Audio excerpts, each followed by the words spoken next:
Ito na. Lalagyan ng langis. Yung mantika, kumbaga. Ito yung munggo, nilaga ko kanina.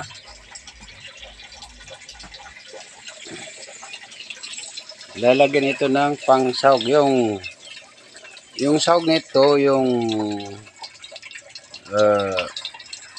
bawang, sibuyas na dahon, at saka yung luya. Ito lang kailangan.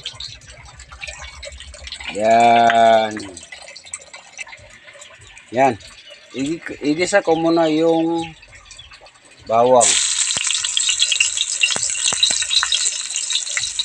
Antayin natin maging brown yan.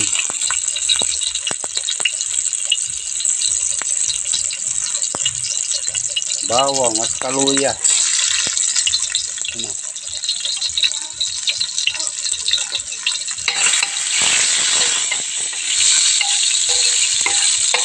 Enjoy lang tayo sa pagluluto kahit ganito lang.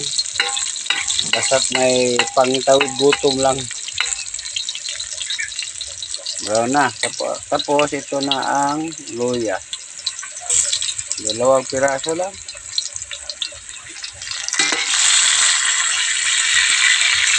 Luya.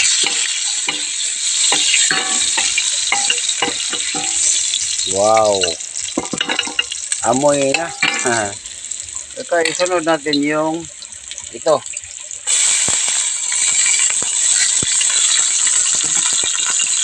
Yung sibuyas, dahon at saka yung onion. Yan, maya-maya yan.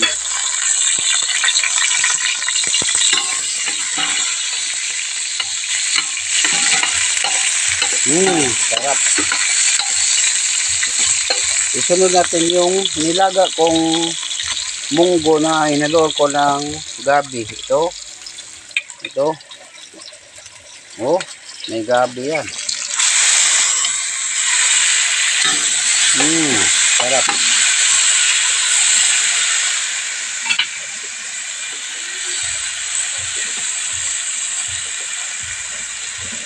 Ibuhos ko na lang. Mahirap na.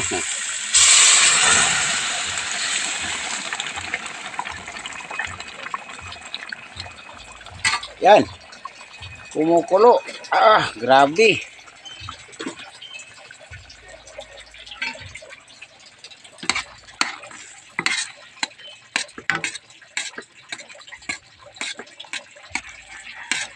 Sarap ito, panghapunan. Ito lang ang ulam namin mamayang panghapunan. Mamayang gabi. Kaya alas 5 na ngayon. Alas 4:30. Ayan, okay. Baka nakaluto na kami ng kanin.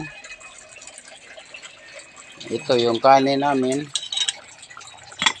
O yan, may dilaw na mais. At saka meron naman yung para sa mga bata. Meron din kaming palayan kanina. Masarap ito. So, maya-maya timplahan natin.